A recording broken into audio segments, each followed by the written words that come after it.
There is a version of this question that people love because it comes with a ready-made fairy tale attached, the same one the world already knows from a king who once gave up his throne to marry the woman he loved. Could Princess Leonor do the same thing? Could she someday stand before the Spanish people and choose a person over a crown? The honest answer requires us to take apart two very different legal ideas that most people accidentally merge into one, because in Spain, marrying for love and giving up the throne for love are not even remotely the same mechanism, and understanding the difference tells you everything about how much less romantic, and how much more bureaucratic, this scenario would actually be. Let's start with the story everyone already has in their head, because it's the reference point this whole question borrows from. In December 1936, King Edward VIII of the United Kingdom abdicated the British throne specifically so he could marry Wallis Simpson, an American divorcee the British establishment refused to accept as queen. Edward signed an instrument of abdication, Parliament passed His Majesty's Declaration of Abdication Act within a single day, and by the following morning his brother had become King George VI. It remains one of the most famous romantic gestures in modern royal history, and it's the emotional template almost everyone reaches for whenever a royal figure's love life collides with their duty. It's a great story. It is also, legally speaking, almost nothing like what would actually have to happen in Spain. Here's the first distinction that changes everything. Leonor is not currently a monarch, and she cannot abdicate a throne she doesn't yet hold. Abdication, as a legal act, is something a reigning king or queen does to voluntarily give up power they currently possess. Leonor is the Princess of Asturias, the heir presumptive, a position that carries expectation and title but not the crown itself. What she could theoretically do, before ever becoming queen, isn't an abdication. It's a renunciation, a formal act of giving up her place in the line of succession before she ever inherits it. Spain's constitution actually treats these two things, abdication and renunciation, under the exact same clause, Article 57.5, which states plainly that abdications and renunciations, along with any doubt of fact or law arising in the order of succession, shall be resolved by an organic law. Whether Leonor stepped back before becoming queen or after, the Spanish state treats the exit the same way, not as a personal declaration but as a piece of legislation. That single requirement is the entire reason Leonor's version of this story could never move as fast, or feel as personally romantic, as Edward VIII's did. In Spain, giving up a claim to the crown isn't something a person simply announces. It has to be written into an organic law and passed by the Cortes Generales, Spain's parliament, requiring an absolute majority in the Congress of Deputies. We actually have a complete, recent example of exactly how this works, because Spain has done it once before in the current democratic era. When King Juan Carlos I decided to abdicate in June 2014, his personal decision wasn't legally sufficient on its own to end his reign. The government drafted a specific organic law consisting of a single article, stating simply that His Majesty King Juan Carlos I abdicates the crown of Spain, and that the abdication would take effect the moment the law entered into force.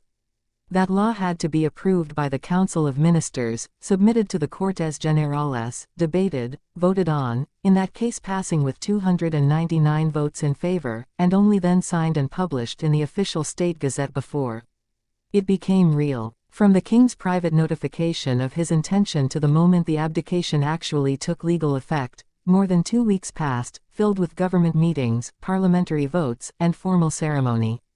If Leonor ever wanted to walk away from the throne for any reason, love included, this is the machinery she would be feeding her decision into, not a personal announcement, but an act of the Spanish legislature.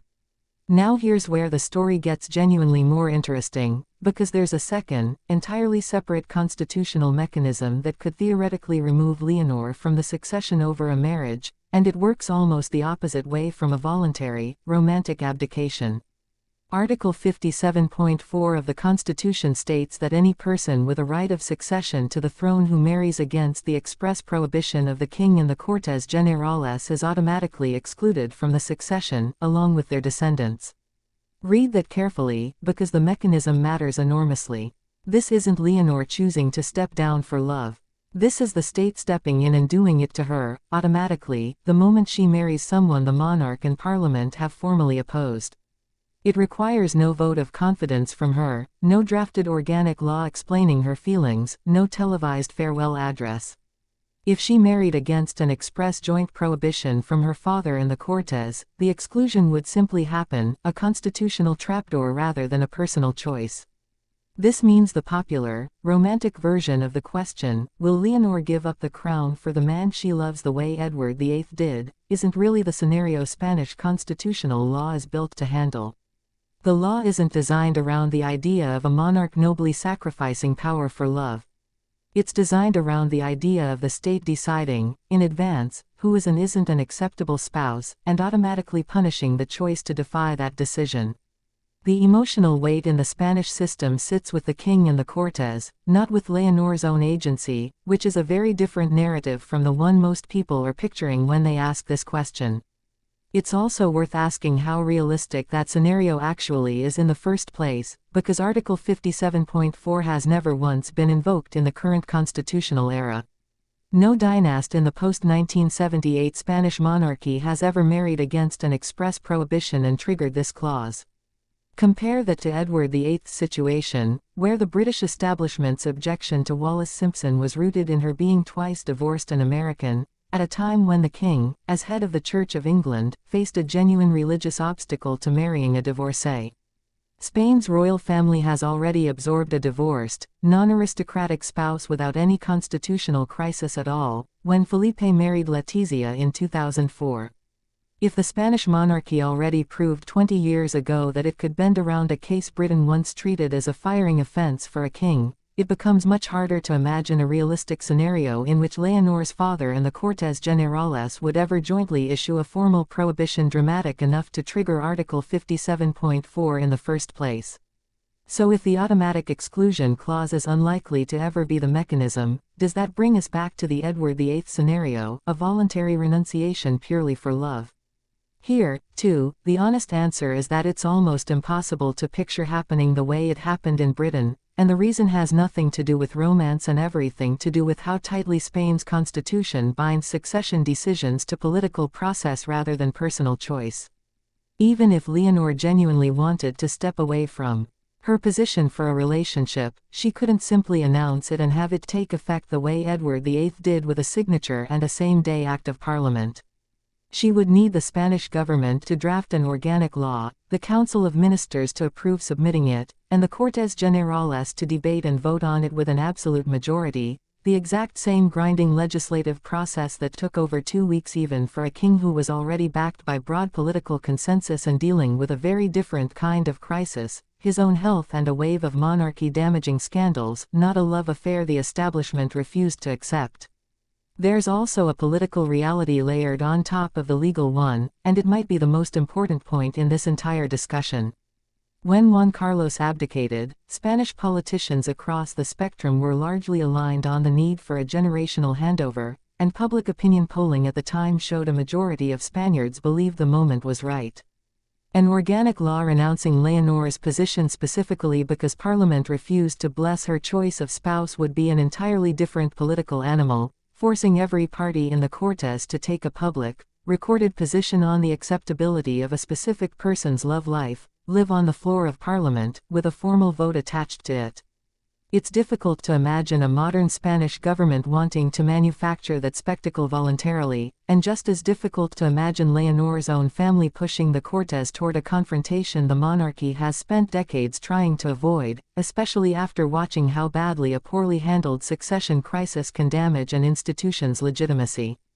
Put all of this together, and you get an answer that's far more legally interesting than the fairy tale version, even if it's less romantically satisfying.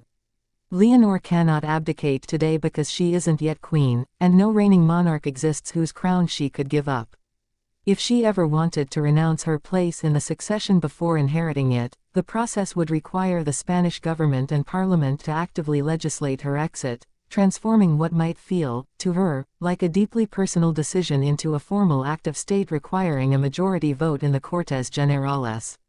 And if she instead married against a formal prohibition from the king and parliament, she wouldn't be abdicating for love at all in any voluntary sense. The Constitution would simply exclude her automatically, the moment the marriage occurred, without asking for a farewell speech or a signature on an instrument of abdication. So could Leonor step away from the Spanish throne for the person she loves? In the most literal, technical sense, not in a single afternoon, and not through personal choice alone. Spain built its constitution specifically to prevent a monarch's departure, for any reason, from ever feeling as fast or as unilateral as Edward VIII's did in 1936. Whatever her heart might someday decide, the machinery she'd be working within was designed, deliberately, so that removing an heir from the line of succession is never just a love story. It's an act of parliament.